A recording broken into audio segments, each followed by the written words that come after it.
Hai semuanya, kembali lagi ke channel saya yaitu channel Sawiti Vina Kartika. Kali ini saya akan membahas tentang prediksi diabetes berdasarkan tindakan diagnostik dan menggunakan aplikasi WK.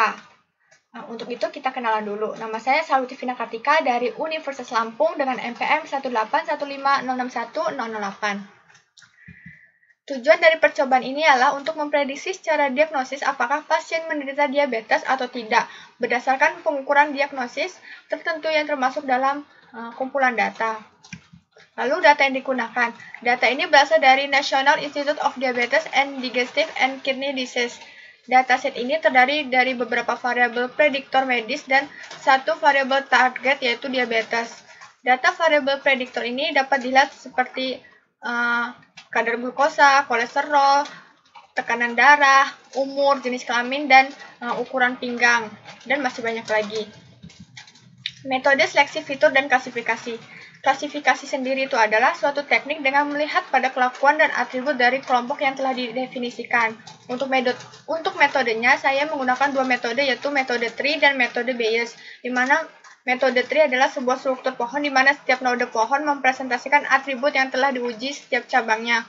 Lalu metode Bayes ini merupakan pengklasifikasian dengan metode probabilitas dan statistika yang memprediksi peluang. Hasil dan analisis. Seperti yang kita lihat di sini ada dua layar, di mana di layar kiri ini merupakan data yang telah saya masukkan yang belum saya lakukan seleksi fitur, dan yang sebelah kanan sudah saya lakukan seleksi fitur. Kita lihat bahwa di sebelah kiri sebelum dilakukan seleksi fitur terdapat 16 atribut. Namun setelah dilakukan seleksi terdapat 4 seleksi atribut. Lalu kita lihat klasifikasi berdasarkan Naive Bayes, di mana prediksi kebenarannya yaitu sebesar 93,0769%, yaitu kedua dari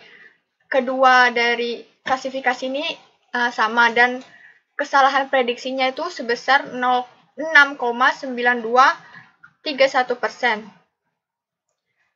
Di sini kita lihat bahwa TP rate dan FP rate-nya berbeda, di mana TP rate untuk kelas no diabetes pada sebelum dilakukan seleksi adalah 0,955, sedangkan setelah dilakukan seleksi menjadi lebih tinggi yaitu 0,979.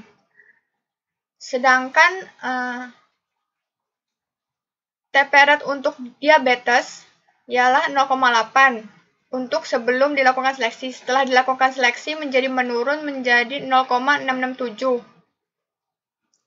Lalu FP rate-nya yaitu sebelum dilakukan seleksi ialah 0,2 untuk kelas no diabetes, dan untuk kelas diabetes 0,045. Sedangkan setelah dilakukan seleksi FP rate-nya yang kelas no diabetes itu sebesar 0,33 dan kelas diabetes sebesar 0,021.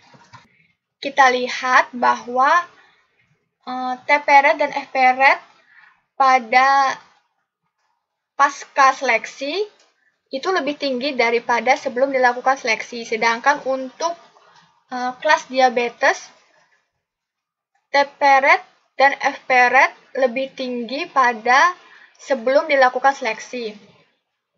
Pada kolom precision ini kita akan melihat sensitivitasnya, di mana pada sebelum seleksi bernilai 0,963 dan setelah seleksi 0,942. Di sini kita lihat bahwa sensitivitas dari data ini lebih tinggi pada sebelum dilakukan seleksi. Kemudian kita lihat spesifikasinya, di mana pada praseleksi bernilai 0,762 dan pada pasca seleksi bernilai 0,851, di mana pasca seleksi memiliki nilai spesifitas yang lebih tinggi. Lalu kita ke confusion metric, di mana true positifnya pada praseleksi 315 dan pada pasca seleksi 323. Dan false positifnya bernilai 15 untuk praseleksi dan untuk pasca seleksi 7. Di sini kita lihat bahwa pada pasca seleksi lebih banyak prediksi yang benar untuk no diabetes. Lalu kita lihat untuk true negatifnya itu bernilai 48 untuk praseleksi dan untuk pasca seleksi bernilai 40. Dan untuk false negatifnya bernilai 12 untuk praseleksi dan pasca seleksinya bernilai 20. Kita lihat bahwa lebih banyak prediksi yang benar pada praseleksi itu sendiri. Sebelumnya kita menggunakan Naive Bayes. Kita akan melihat saat kita menggunakan TRI atau J48. Kita lihat bahwa di sini nilainya memiliki nilai-nilai yang dianalisis pada WK ini memiliki nilai yang sama, sehingga tidak ada perbandingan di antara keduanya. Kita akan melihat salah satu dari visualisasi TRI. Nah, di sini apabila glukosanya ini kurang dari 107, maka akan dianggap tidak menderita diabetes. Sedangkan jika glukosanya lebih dari 107, maka akan dilakukan seleksi lagi, dan apabila kurang dari 174, maka akan termasuk kelas no diabetes. Sedangkan jika lebih dari 174, maka akan termasuk kelas diabetes.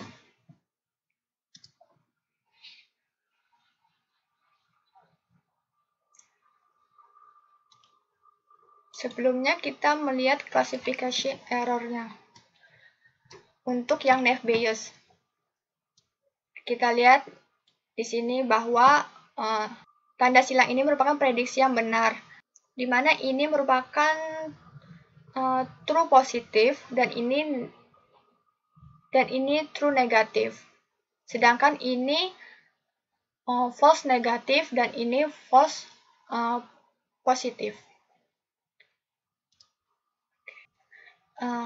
Kesimpulan. Yang pertama, model pembelajaran mesin Classify dengan metode Naive Bayes dari TRI J48 dapat secara akurat menentukan pasien yang menderita diabetes atau tidak berdasarkan data kumpulan data. Yang kedua, presentasi prediksi yang benar dari kedua metode klasifikasi Naive Bayes dan TRI J48 lebih dari 90% sehingga dapat menjadi acuan dan penentuan pasien penderita diabetes atau tidak. Yang ketiga, presentase prediksi yang benar pada metode Naive Bayes memiliki akurasi 93,0769%, sedangkan metode TRI J48 memiliki akurasi 92,5641%, sehingga lebih akurat menggunakan metode Naive Bayes. Yang keempat, metode Naive Bayes praseleksi atau tidak dilakukan seleksi fitur lebih tinggi sensitivitasnya daripada pasca seleksi atau dilakukan seleksi fitur, sehingga dapat dilakukan penentuan tidak terkena diabetesnya lebih tinggi. Lalu ini merupakan acuan jurnal yang saya dapatkan, yaitu penerapan algoritma Naive Bayes untuk klasifikasi penyakit diabetes mellitus oleh Ahmad Ridwan, di mana di sini ada kerangka pemikiran. Pertamanya, saudara Ridwan ini sendiri akan mencari datasheet dan melakukan pemasukan data, kemudian memilih model Naive Bayes dan melakukan training data dan testing data. Yang terakhir, dia melakukan evaluasi data dengan conversion metric dan mendapatkan akurasinya. Gambar sebelah kanan ini merupakan atribut-atribut pada data yang dia ambil, antara lain adalah umur, jenis kelamin, poliura, poliusia, berat badan yang tertinggal, kelemahan, dan beberapa macam lagi seperti obesitas. Dan yang terakhir, atribut penentunya yaitu kelas antara positif dan negatif. Lalu hasil yang didapat di sini adalah true positifnya bernilai 32, lalu true negatifnya bernilai 2 untuk yang prediksi positif, dan untuk prediksi negatif true positifnya bernilai 3 dan true negatifnya bernilai 14, sehingga sensitivitasnya itu sebesar 94,12%. dan spesifitasnya bernilai 82,35%. Nah, dengan akurasi 90,20%, menurut saya ini merupakan akurasi yang lumayan tinggi untuk menjadi acuan dari penentuan penderita diabetes ataupun tidak. Terima kasih telah menonton video kali ini. Jangan lupa like, comment, and subscribe. Dan jangan lupa tonton video-video sebelumnya dan tunggu video selanjutnya. Dadah!